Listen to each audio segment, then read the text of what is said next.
আসসালামু আলাইকুম। আমি ৯ দিনের মতো অসুস্থ ছিলাম। এখনো অল্প আছি, পুরোপুরি সুস্থ হই নাই। তো সবার কাছে ১ম দোয়া চাই আমার সুস্থতার জন্য এবং আমার মতো সারা পৃথিবীতে যারা অসুস্থ আছে সবার জন্য।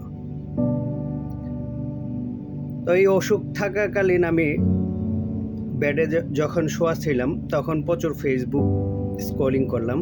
তো ফেসবুকের মধ্যে দেখলাম আপনার অহরহ অহরহ ঘটনা ঘটতেছে, এভরিডে প্রত্যেকটা দিন আপনার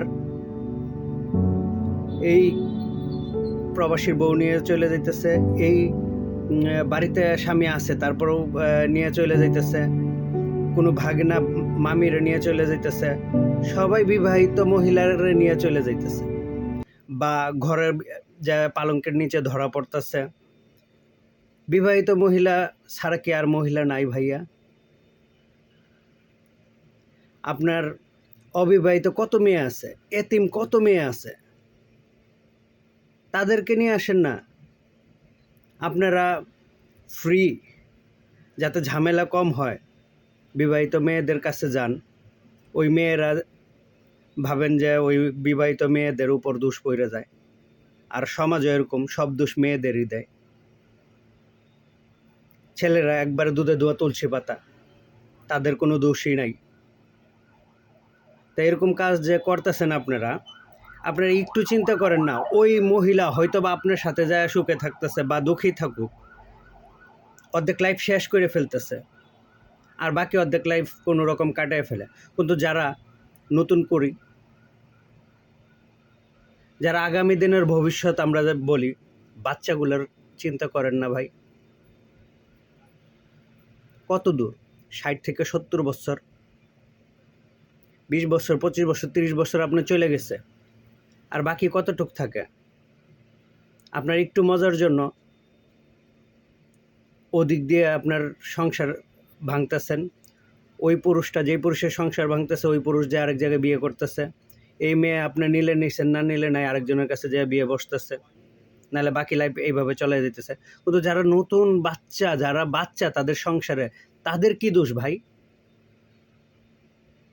কারো মেয়ে আছে, কারো ৩ ছেলে আছে, কারো ৩ মেয়ে আছে, এদের কি দোষ? এরা তার জীবনে মা বাপের ২ জনের থেকেও কারো একজনের আদরও পায় না। বাপের কাছে থাকলে বাপে আরেক বিয়ে করছে, ওই মা জ্বালায়। মার কাছে থাকলে মা আরেক পুরুষের কাছে গেছে, আগের পুরুষের সন্তান পালবো কিসের জন্য, এরকম চিন্তা ধারণা কইরা জ্বালায়। আপনারা যে প্রেম করেন, আপনারাও তো রাখেন না ওই বাচ্চা। আপনারা তো চান ফাউ ফাউ ফিল্ডে খেলায় আইসা পড়তে। অবিবাহিত মেয়ে নাই, এতিম মেয়ে নাই, ডিভোর্সি মেয়ে নাই, তারপরে আপনার এই বিধবা মেয়ে নাই,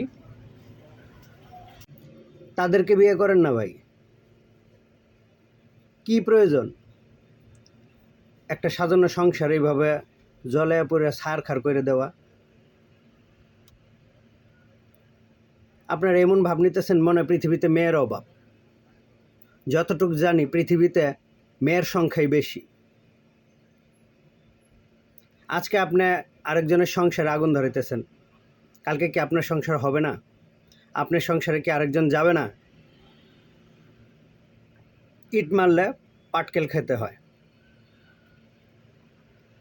তো ভাই, আমাদের ইসলামিক দৃষ্টিতেও এটা খারাপ। শুধু খারাপ না, বাংলাদেশের বিচারটা হইল, বিচার ব্যবস্থা একটু খারাপ। আপনার সৌদির মতো যদি মেয়ে এবং ছেলে দুইটাকে পরকীয়া করার জন্য পাথর, মাটির মধ্যে অর্ধেক গাইরা তারপরে পাথর দিয়ে ইটায় মারতো জনসম্মুখে, তাহলে অনেক বেটার হইতো। তাহলে সবাই সাবধান হয়ে পড়তো। এখন ধরা পড়লে তো মেয়ের মাইরা বাপের বাড়িতে পাঠায়, মেয়ের দোষ। ছেলের কোনো দোষই নাই। মেয়ের স্বামী থাকতে কিসের জন্য গেল? কিন্তু কোনো মেয়ে উইজা যায় না, একটা ছেলেই যায় আপনার মেয়েরা যে কোনোভাবে হোক দুর্বল করে। মেয়েদেরকে ছলনাময়ী বলেন, মেয়েরা ছলনাময়ী না। মেয়েদেরকে আপনারা ছলনায় ফালান। তো সাজানো সুখের সংসার মানুষের নষ্ট করার বদল অবিবাহিত,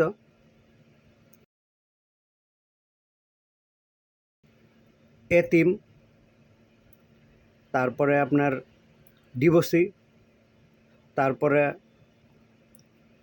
বিধবা, এদের সাথে সম্পর্ক করেন, দুনিয়া এবং আখিরাত দুইটাই শান্তি পাবেন। আর যেগুলো আপনারা করতেছেন এর মধ্যে একটাও শান্তি পাবেন না। দুনিয়া এবং আখিরাতে আপনাদের জাহান্নাম হয়ে পড়বে। তা বাংলাদেশের যে ভাইরা আছেন, আপনাদের কাছে পা ধইরা অনুরোধ করি, আর সংসার ভাঙেন না। কেউ না দেখুক, মনে রাখেন আল্লাহ দেখতেছে।